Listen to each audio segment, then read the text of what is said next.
back to my channel Surbhi Dahiya 77, the Media Mentor. If you're meeting me for the first time, I'm Professor Surbhi Dahiya and I head the journalism department at the Indian Institute of Mass Communication. Friends, you can subscribe to my channel for regular videos on news reporting, specialized reporting, journalism, communication, mass communication, media business management, and Indian media houses. So today we will be discussing the leads and types of leads.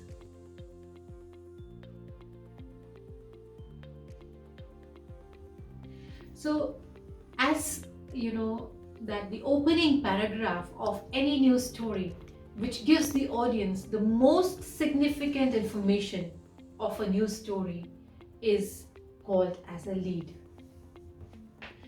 It is very terse and clear, and it condenses the key facts of the story. Its crucial purpose is to inform the reader about the news events so that even if the reader doesn't read beyond the first paragraph, he is informed about the event that the article or the news story is talking about. Also, often it is written in a creative way to arouse curiosity of the readers and to take the readers to the whole story. It creates the gravity of the story.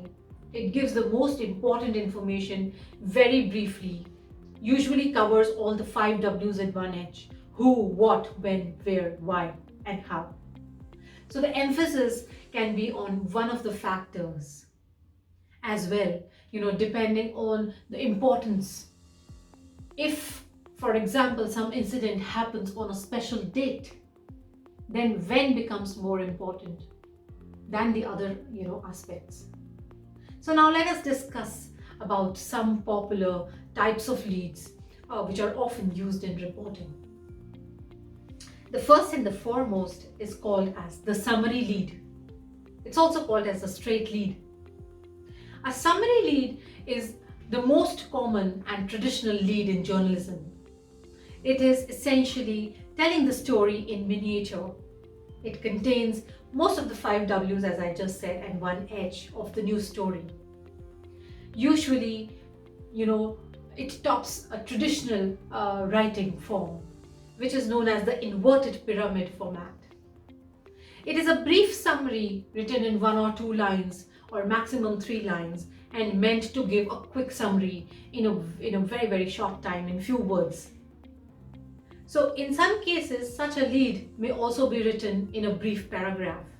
So this type of lead is used generally in national dailies and other tabloids. It is, as I said, it's also known as straight lead, as these leads tend to draw the reader or the audience to the main point quickly. For example, 2 beggars were killed today when a sports car turned turtle outside the Prospect Park and ran them down. 10 in the group were injured. So these 2 lines tell you, what happened, where it happened, with whom it happened, and how it happened. So this lead can have 1 or 2 elements, which are more important sometimes. So in journalism, to cover the essential factors of a particular information and to convert it into a worthy news, there's an elemental, concept of 5 W's and 1 H. So for example, if the story is about some great persona or any celebrity, then who becomes a crucial part of the lead. On the other hand, in case, a bomb blast happens at an important place, then where becomes more crucial. So accordingly, we can have, who lead, where lead, what lead, when lead as a part of summary lead. Usually it's a summary lead, but 1 or 2 elements can be more important. So multiple element leads are also there, as essentially a type of summary lead that includes information about separate events or distinct aspects linked by time or location or type or cause. So such leads are used when there are two or more actions of equal importance. It helps the readers to understand about various events in a simple way. And complex stories are simplified by using multiple element leads. Say, for example, the municipal corporation on Tuesday fired 3 department heads in case of bribery.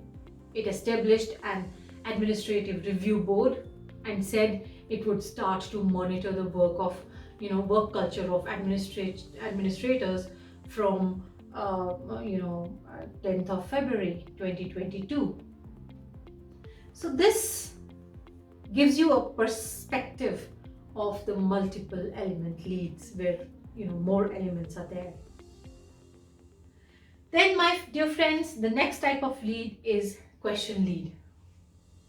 It features a pertinent query that arouses the reader's curiosity and makes them want to read the body of the story for their answers. So the question lead is in the form of questions, putting up a query to the reader to bring their attention to the piece. Though they are rarely used, but they are found to be very, very attractive. But make sure the question is rhetorical. So one of the theorists, they suggested that questions can be used effectively to begin news and feature stories. Just be sure, use them sparingly and appropriately. So in the sense that you are not actually expecting the reader to answer you back due to the medium restrictions, you are putting out a word in the air which shall arouse curiosity in the minds of the readers. It must be seen that the questions are very crisp, and they cover the main theme of the story. And it must address to the general public and should not put anyone in the spotlight. So, for example, what would you do if you discovered that the most important person in the state had committed a heinous crime like rape? So this is a question lead. Next, we have a statement or a direct quotation lead as well. So friends, drawing on well-known sayings and famous quotes gives the reader immediate context. Features a short, eye-catching quote or remark, usually set in a question mark.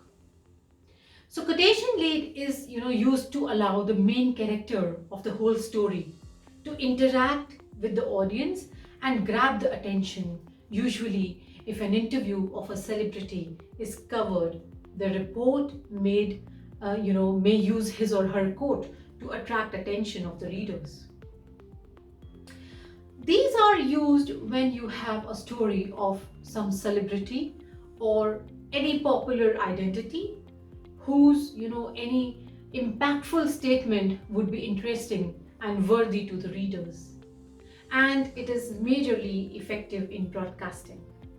So the quotation may be most powerful one in the story, or it may set the tone for what is to follow.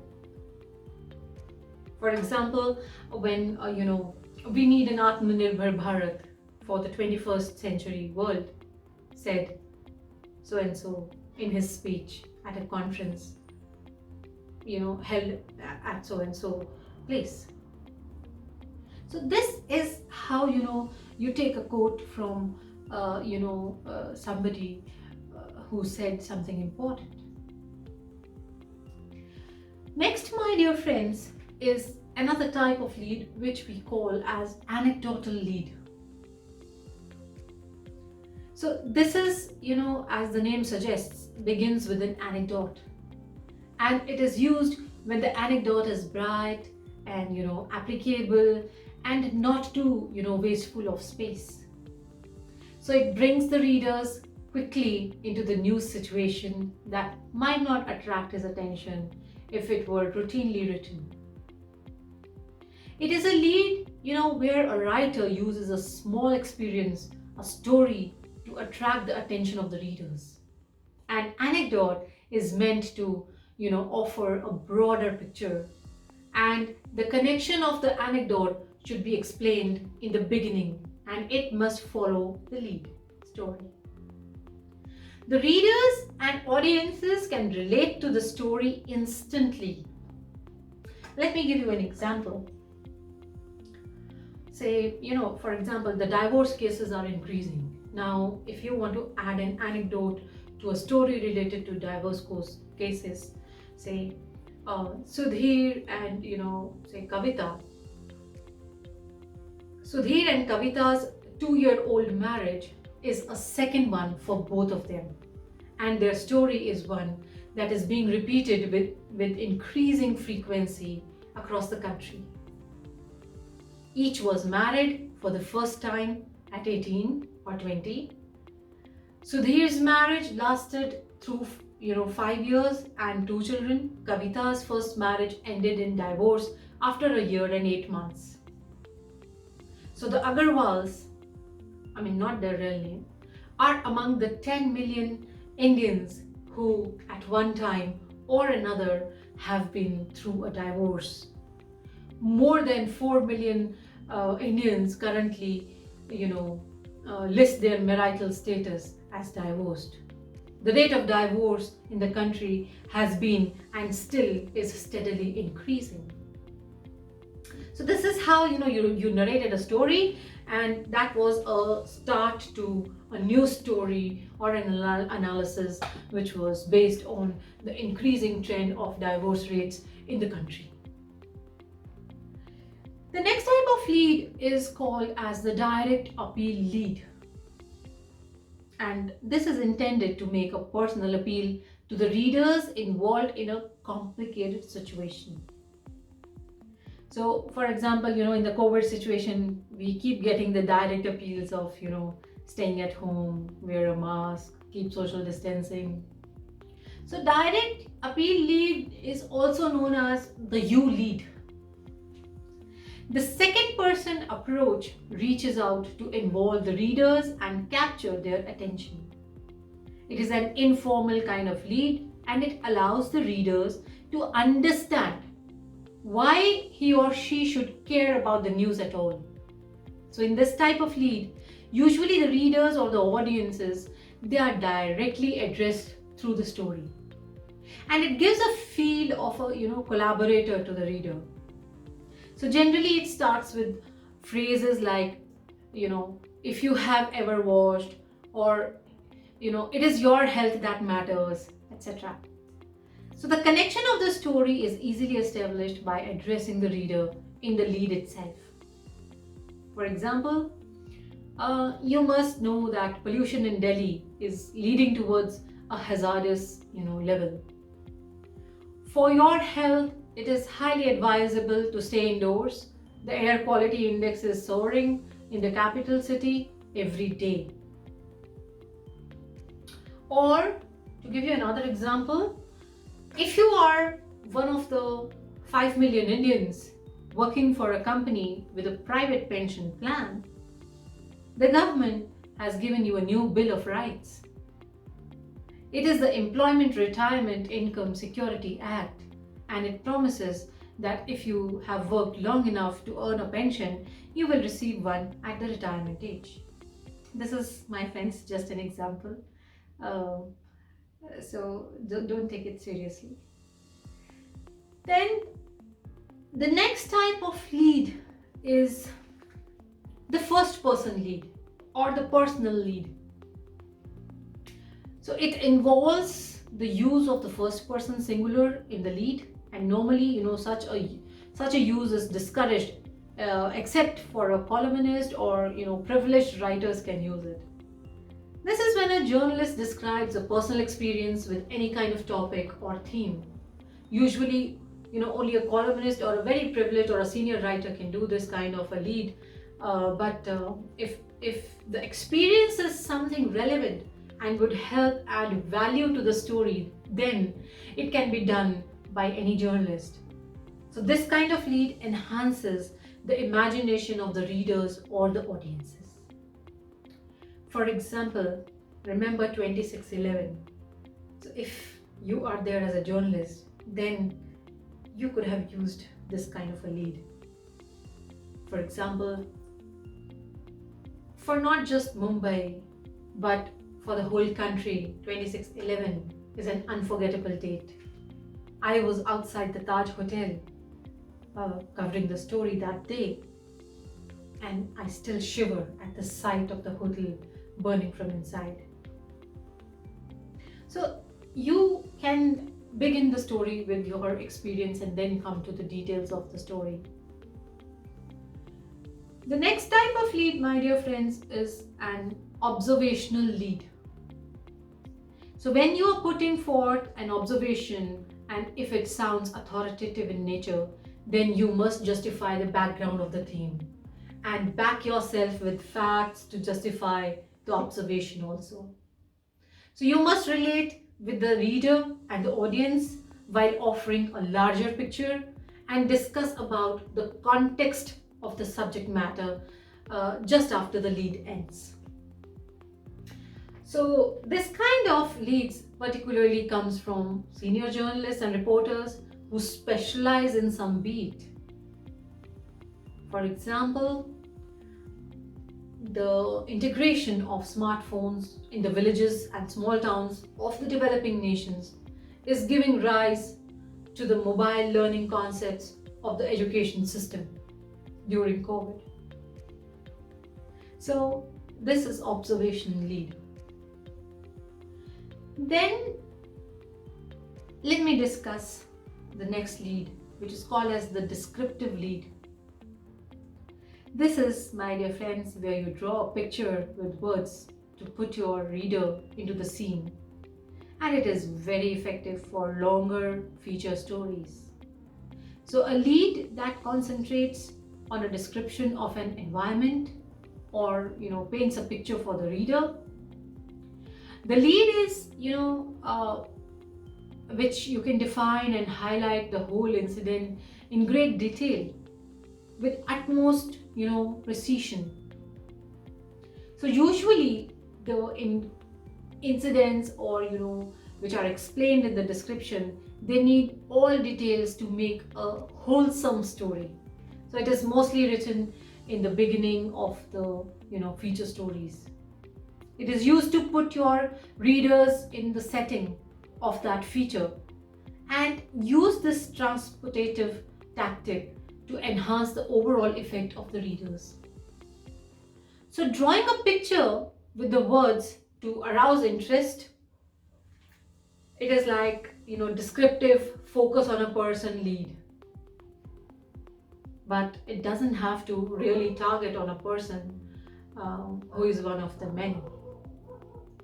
So it could be anything descriptive, like the 4 Mughal era gates which were constructed in Ajmer by Akbar almost 445 years ago for policing, continues to carry the same function with Rajasthan police converting the historic structure into chowkis. So you're describing a scene or describing a place or making a featureized story more effective. And then, my dear friend, comes the bullet lead and the punch lead. So bullet lead is used when the information is conveyed in itself is very, very impactful. These are short sentences and gives a jolt to the reader. They are short. So they are crisp and they bring to notice the sudden change in the social system. Usually it is used for breaking news in broadcast journalism, but also in the print if say somebody has been assassinated or killed or murdered and he or she is a celebrity or maybe an authoritative person. So mostly the death of a popular person or an event which was long awaited is conveyed in a small sentence and crisp yet heavy words. For example, when Indira Gandhi was shot dead, so the punchline was Indira Gandhi is shot dead. So strong verbs, short sentences that are meant to create an impact, and the purpose of this type of lead is exactly that, it gives shock to the reader and he or she will sit up and take notice of something that is written. Then we come to the next type of lead, which is called as stacco lead. Stacco leads are made up of short bursts of phrases that lure the readers into a story by setting the story with tempting details. It's a dramatic way of introducing the topic to the feature article. In this style, usually some of the key elements of the story, they are put forth to arouse the interests of the readers, and it is generally used in the television news stories. So usually a lot of graphics are used with the story. For example, you dare not take a stroll in the lonely, place. Work alone in your office or, at night, or read in a quiet place on your campus. As a mother, you must not entrust your girl child into the care of a man. So these are some phrases that are, used to make it more, interesting, but not necessarily stereotyped. Another type of lead, my dear friends, is the oddity lead, which is also called as freak lead. It begins with uncommon or an odd phrase, and it is used to attract the reader in a very, very unusual manner. For example, for sale, one elephant. City Park Commission is thinking about inserting that ad in the newspaper. A curtailed budget makes it impossible to care for, Bobo, a half-grown elephant lodged in special quarters at, the national park. Another type of lead, my dear friends, is contrast lead. It is the style of lead where a journalist draws a comparison and a contrast between two situations. It is usually when you draw two stark opposite situations and bring them together in one story. These are also known as all old and new, and today and tomorrow kind of a lead, which tells the audience two scenarios of different kinds or from different times, and bring out a relationship between the two. It is known as contrast lead, and it generally in this the writers they write a 2-paragraph block system is followed. So, for example, more than 200 tons of grains are known to have been decomposing in the reserves, while 30 people in so and so district were reportedly found dead due to starvation. So this is the contrast lead. The contrast lead draws contrast between two opposite extremes. I remember reading an example, somewhere that Saint John's, church survived the 1868 fire that destroyed most of the town, and it weathered the fire bombs thrown in anger during the 60s. But it crumbled last night under the weight of the snow from yesterday's freak storm. So something which has, stayed for years and braved, so many things, it crumbled because of a small thing. That's a contrast lead. And my dear friends, we also have the blind lead and the delayed identification lead. So these are the two, variants of summary leads, but in blind lead, it is allowed for the writer to hurry through the story to directly, the main body without giving much details in the lead. It tightens up the story. Sometimes the readers is, he's not or she's not looking at, for the information in one go, and may look for information in the body of the story. So it is when the journalist does not, name a person specifically, but relates a story about the same individual. So on the other hand, delayed identification lead is where The name of the main characteristics of the news story is provided, but the identification is delayed in the story. So for example, a 7-year-old boy was going to his relative's house next door when he was lured by some unidentified men and kidnapped in the broad daylight on Sunday afternoon in, say, Vikaspuri in Delhi. And in the second paragraph, then you carry on with the details. So blind identification lead, if the person concerned is not well known in the community, or his or her name is less important than other salient facts that identify the person. So like you can say a police inspector's son was attacked with a knife by some miscreants on so and so road this evening. And in the delayed or the suspended interest lead, instead of loading the most important information into the top of the story, the delayed lead withholds the most important part. The reader must read the story till the end. For example, the scene in the locker room of this center city was quieter than usual last night, although the team won by 3 goals. There was also a lot less swearing than usual. Also new in the locker room last night was Roma Thakur. So this is how you are introducing a person, but you're keeping the name to maybe a few lines later.